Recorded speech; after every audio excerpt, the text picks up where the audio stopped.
The name Pan American Airlines is to the world of commercial aviation what Cartier's is to the world of fine jewelry. Among its many innovations and aviation firsts, Pan Am was the first American airline to use radio communications, emergency life-saving equipment, and the first to order and purchase aircraft built to its own specifications. Cabin attendants serving meals aloft, scheduled service, crossing the Atlantic and the Pacific, and flights around the world were also among the many firsts.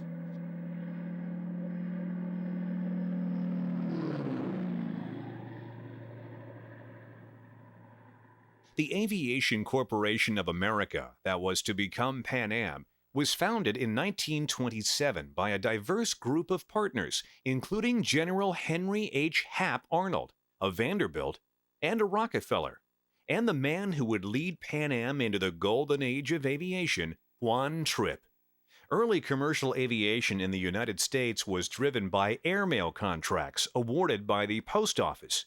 Juan Trippe managed to win the first of Pan Am's many airmail contracts in 1927, flying from its original terminal in Key West, Florida, to Havana, Cuba, on October 19, 1927. With the advice of the legendary Charles Lindbergh, Juan Trippe expanded into Mexico, and more postal contracts to Latin America followed.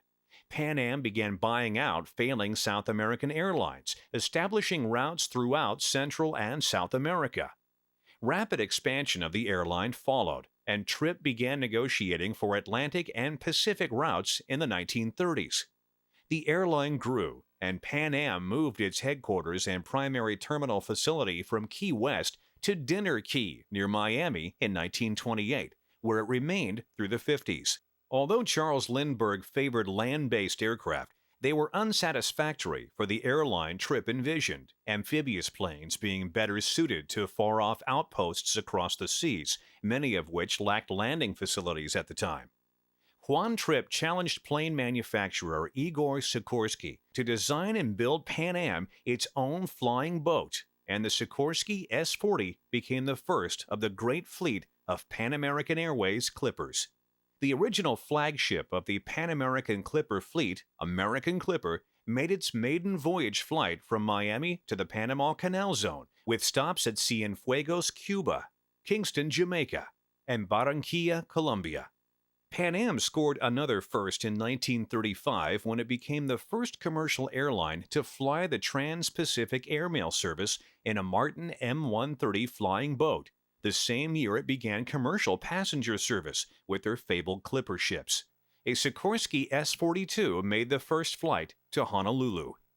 Whether it was a Sikorsky or the Boeing 317, travel on board the Clipper ships was first class, with uniformed crews and the first female flight attendants who Pan Am called stewardesses in the nautical tradition. World-class food and service were proud hallmarks of the Pan Am Clipper ships as they carried passengers and cargo in style, linking America with exotic locales throughout the world. It was the dawn of the aviation era, and Pan Am was leading the way. Hundreds of passengers abandoned the long ocean crossings of ships to fly in style and speed in the Clipper ships of Pan Am. When Pearl Harbor was attacked on December 7, 1941, all of Pan Am's operations in the Pacific were terminated. All of the airline's aircraft were placed under the direction of the military and transferred to the newly formed Naval Air Transport Service, but not before Pan Am scored another first. Flying to Hawaii from San Francisco on its regularly scheduled route, a Boeing 314 Clipper was caught in mid-ocean by the events of Pearl Harbor. The crew and 17 passengers continued west, safely completing their 25,000-mile journey in early 1942. Pan Am and its flight crews were instrumental in bringing desperately needed supplies and mail to wartime outposts in the Pacific, while pioneering a new air route across western and central Africa to Iran. Franklin D. Roosevelt became the first U.S. president to fly abroad. Returning from the wartime Yalta Conference, he celebrated his birthday on Pan Am's Dixie Clipper in 1943.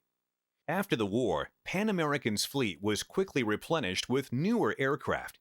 The seaplane gave way to faster land-based aircraft, such as the Boeing 377, the Douglas D-6, and the Lockheed Constellation. These larger planes accommodated greater numbers of passengers, and the golden age of air travel began in earnest. In addition to its South American routes, Pan Am began the first round-the-world flights, with popular stops including Honolulu, Hong Kong, Bangkok, Delhi, Beirut, Istanbul, Frankfurt, and London. Originating in San Francisco, Flight Number 1 flew east, while Flight Number 2 took off to the west, each completing its circumnavigation in the astounding time of 46 hours. Pan Am also pioneered the concept of economy fares, opening up the world of exciting air travel to the middle class. In a few short years, the piston-driven propeller aircraft of the golden age of air travel gave way to the jet age, and Pan Am was the first to fly an American-made Boeing 707 on the transatlantic route from New York to Paris, October 26, 1958. The films included on this special DVD set celebrate the golden age of travel on Pan American Airways. Each 30-minute film takes you to a different, distant land at a time when air travel was new. We hope you enjoy the ride. Welcome aboard the Clipper ships of Pan Am.